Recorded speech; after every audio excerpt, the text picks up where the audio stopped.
Let's go to the Lord in prayer.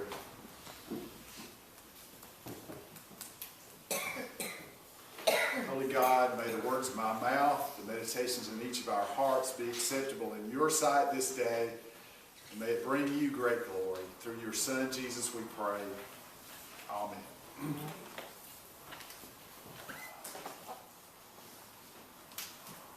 I was about 29 years old. It's been a long time ago.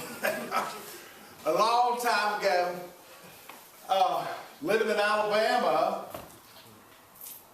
I was in forestry. I'd been out of college about 4 years. I was one of those late ones, Bill. I mean, I was 25 finally getting out. I got out. Woo! It was a 7-year plan. One of them. Some of y'all aren't surprised. Anyway, I was a logger who actually worked for me. Had cows, and he leased this one of the places. He had a bunch of land, but he said, you can hunt on this little 20 acres I leased from this little lady over here near Evergreen, Alabama. So that afternoon, about 3:30, 4 o'clock, I pulled up over there at the edge of that pasture and turned my truck off and grabbed my old 30-06, with the Leopold 3x9 scope on it, and sling it over my shoulder and start walking. There was a big tower deer stand out in the middle of this 20-acre pasture. I'd sat in it many times, And I'm trudging along. I've still got a good ways to get to the stand. I'm kind of, just ambling along like that. And I look over there toward the woods, which are a good ways away, like 300 yards away, something like that, to the woods. And I think I see something, I said, is that a deer? At a distance, it's kind of, and the woods were in behind him, and everything was dead and dry. The leaves had fallen off everything, so, it was like, oh. So I pulled my rifle down, and I turned the scope all the way up, and I'm looking through there, and I'm like, I don't know, is that a deer? I don't know. So I was like, I know what I'm gonna do. I'm gonna get down on my knee, and so I got down on my knee, and I craned up as high as I could, and there was a terrace between me and him. It used to be that pasture was farmed, and they had put a terrace. Y'all know what a terrace is? Just a little raised, you know what terraces are on mountains, right? It's something like that, just in a field, just a little ridge they put in. All I could see was what I thought was the tip top of its antlers, if it was, when I craned up. So I stood back up, and I'm like, is that? And if it was, here's what, it wasn't like this. It wasn't like this. It was like this. There was nothing showing on either side, just like this. It was like, if it was a deer, it was doing the same thing to me I was doing to it. It was like, what is that? Is that a man? Or what kind of critter is that? It sure is being foolish, whatever it is. Look at all that gyrations he's doing. He was just like this, and it didn't flinch. No tail wagging to the side, or, nothing. Just. So I'm like, by this time I'm thinking, I think it may be a deer. I better, I don't have all day, right? If I'm going to take a shot, I need to do it. So I'm like, but I can't, it's like this, in that crosshair. Some of y'all know what I'm talking about. It's like this, it's like, I was just kind of going back and forth across what I thought was the deer once in a while. So I get back down on my knee and I try and I just see what I thought was tip of his answer. Now this time I'm like, it's a deer, I'm fixing to shoot it. Before it's too late. So I stand back up and here I am, I'm like, golly.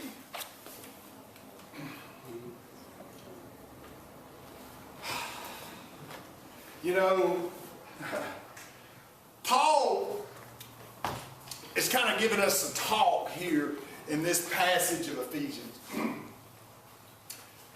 He's trying to talk to us a little bit about sin. The Greek word for sin in the New Testament is hamartia. Hamartia. Which is an archery term. Which means, what does it mean? To miss the mark. To miss the mark that you're aiming for. Interesting that he would say that, to miss the mark. So what he says back here,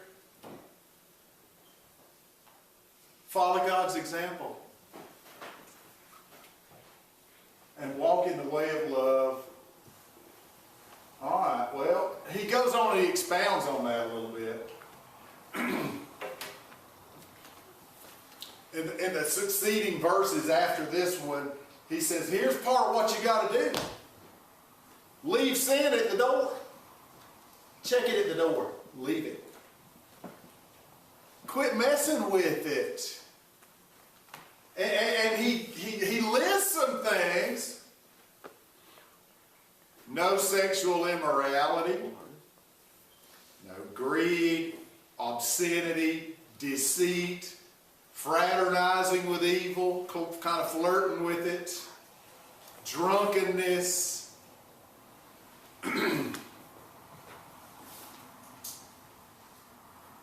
So check it at the door. Quit playing that game. One of the things that I think trips Christians up as much as anything is the old devil's kind of got you by, well, he's got hold of you. And he's like, just think of all this you're going to have to give up if you follow the Lord.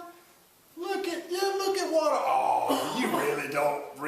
you're not serious. You don't want to give this up or that up. Or look, if you're going to be a Christian and really follow the way of the Lord, you're gonna lose. It's going to be boring. You're not going to have any fun. Right? Some of y'all may know what I'm talking about. One time the devil challenged Jesus to a baseball game. And Jesus is like, dude, I've got all the good players. I've got Babe Ruth. I've got Satchel Paige. I've got Ty Cobb. I've got them. They're on my team. What? You can't possibly beat me. And the devil said, yeah, but I've got the umpires. So, yeah, that's true, right? Yeah. Sometimes our best laid plans end up being shipwrecked, right? And it's like, how did that happen? Well, old James, the brother of Jesus, has a word for us, and I rely on this quite frequently. James 4, 7, and 8. Humble yourselves before God. Submit to God and His way, right? Submit to Him. Resist the devil and he will flee from you. Come close to God and God will come close to you. And he goes on to say, wash your hands, you sinners. He kind of scolds us pretty good. Purify your hearts, for your loyalty is divided between God and the world.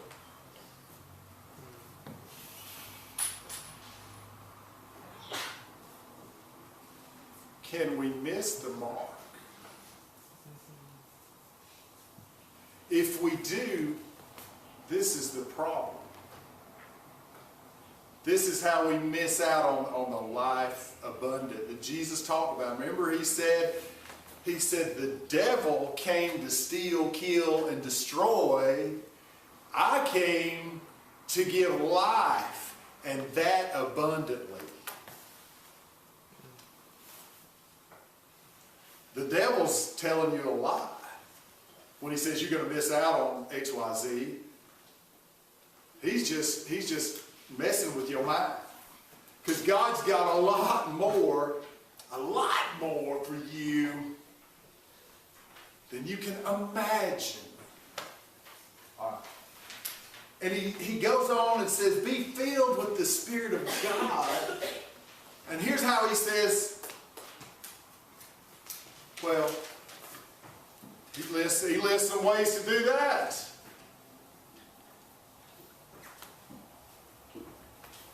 He says, speak to one another with psalms and hymns. Sing to the Lord.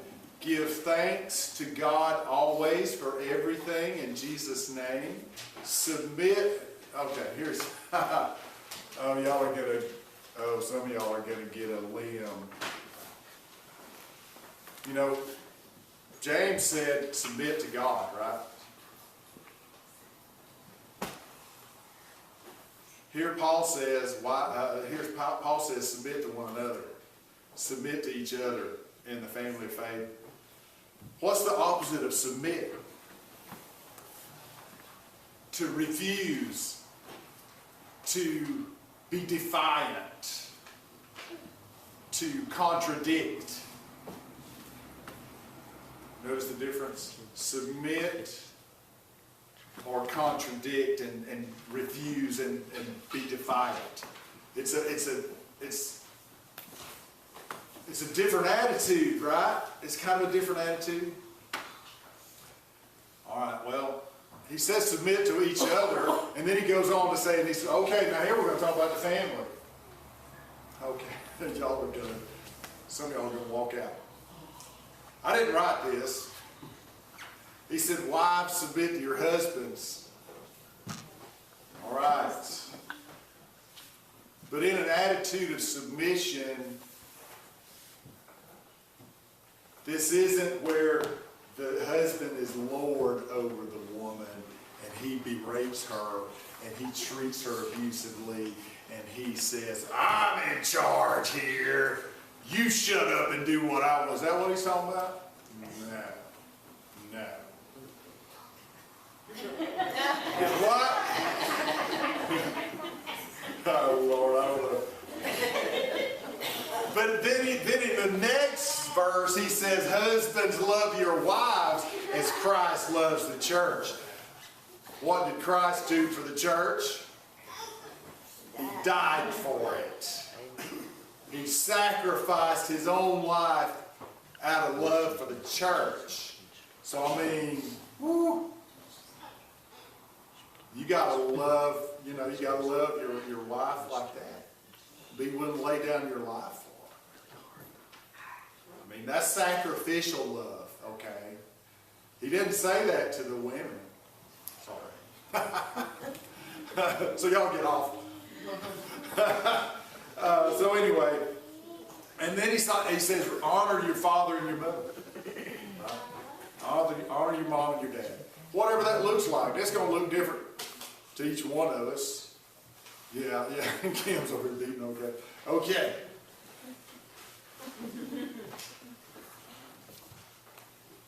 God was preaching a sermon to me 20-something odd years ago through an old buck in a pasture.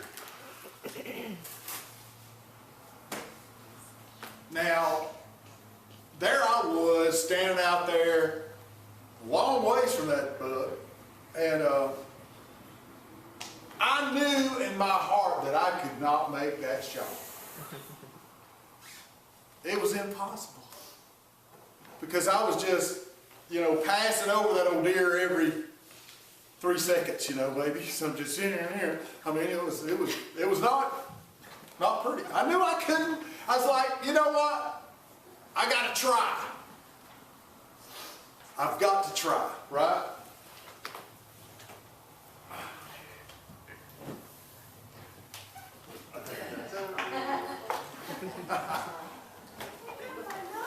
He was just like that, y'all.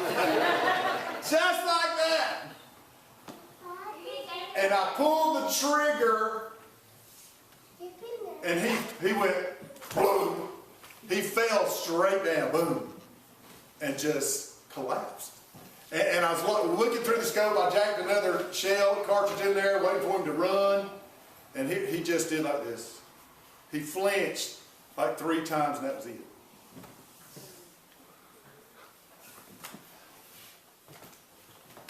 I ain't that good of a shot. I stood there and I thought, doggone.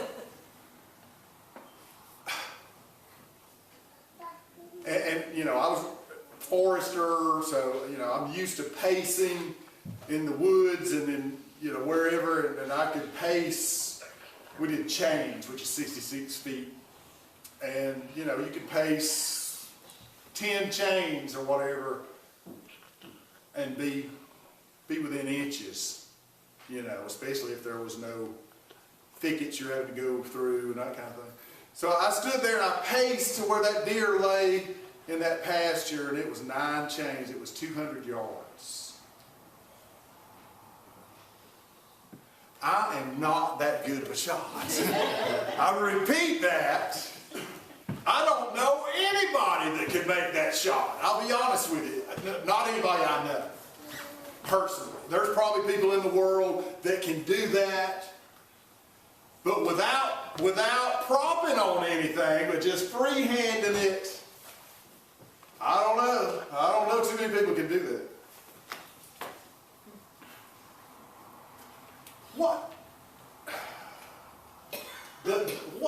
What God was trying to tell me that day, and what I bring to you today is, you got to try to make the shot. Take your best shot.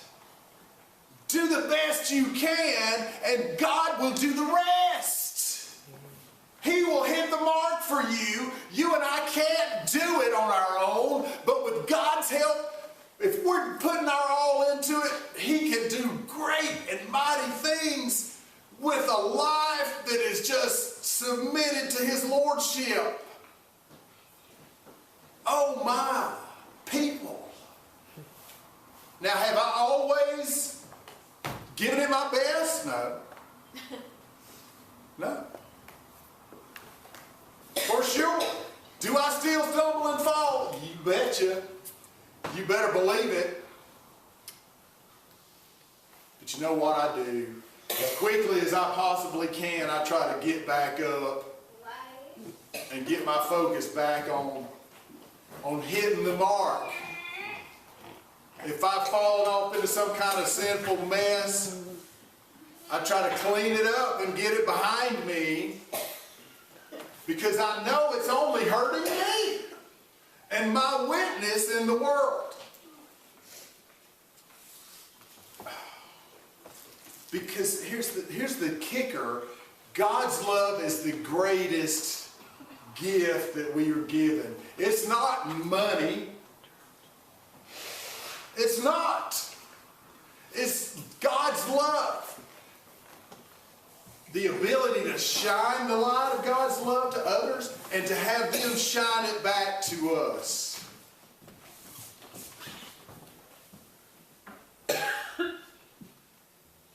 The word he uses for love is agape. Y'all heard that, right? Which isn't a possessive type of love. It's one where you just, you esteem others. You have warm regard for others. And you're interested in them. You care for them.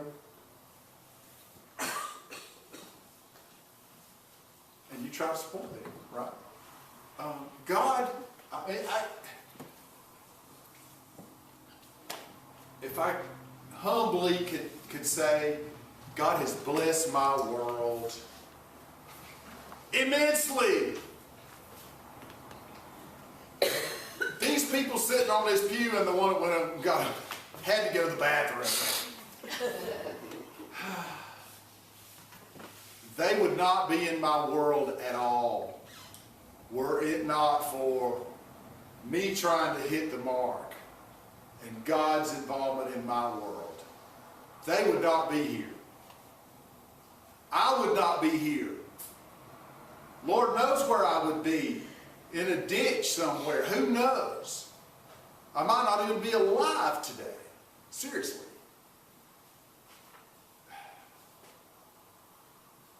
Not only them, I wouldn't be here with y'all. Y'all would not have had an impact on my life. And I would not have had the opportunity to impact you for the sake of Christ.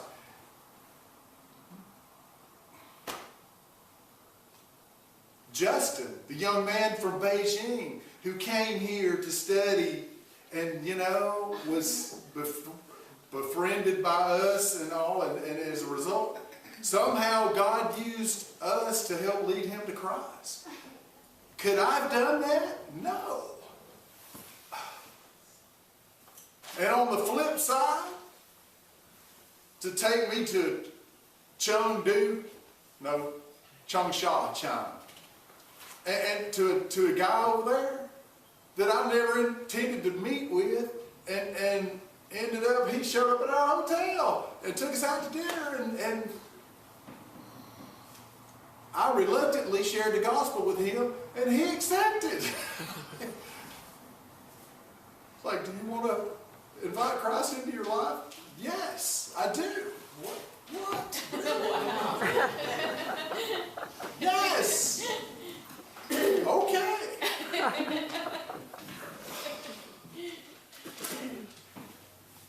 Golly, y'all. Sarah Jeter was my intern here at First Methodist Church. She's now, I had the blessing of being able to help support her in seminary. And she is at Lovers Lane United Methodist Church in Dallas today, serving on the staff there. With a friend of mine, Chris Chikori from Zimbabwe, that I went to China with. And another trip. I mean, gosh, y'all, come on. Robert Sasser, a friend of mine from Goodrich, Texas, went into prison with Robert. I knew his heart.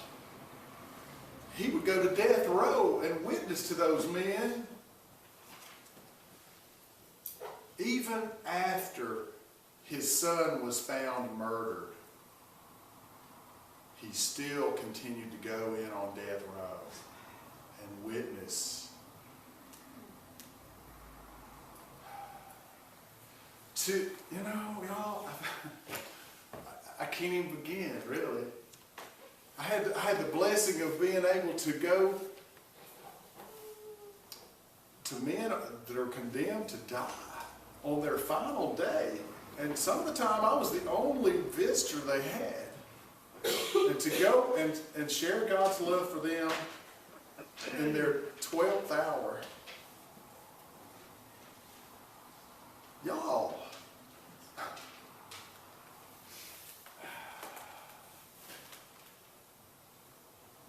God has blessed me in every possible way. Every possible way. I want that for you. I'm not here to put myself on a pedestal. I'm here to say, y'all grab that life while you can. Don't settle for whatever the devil is throwing up in front of you and saying, hey, look at what you're going to miss out on.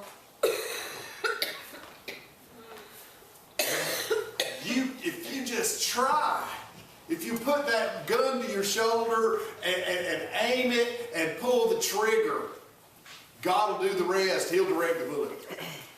He will help you to hit the mark with your life. Amen. But But you can't settle. You can't settle for what the devil wants to, waller in sin. You can't do that and get the life abundant that Jesus wants for you. And it's drenched in the love of God from beginning to end every day. Don't you want that? I mean, who would refuse that? Really? Has it been? There have been some hard days, yeah, for me too. Yeah, I've had some tough days. Y'all know a lot of them. But you know what? God's blessed me. Oh my. God continues to bless. He continues to heal. He continues to lift up that which has been beaten down.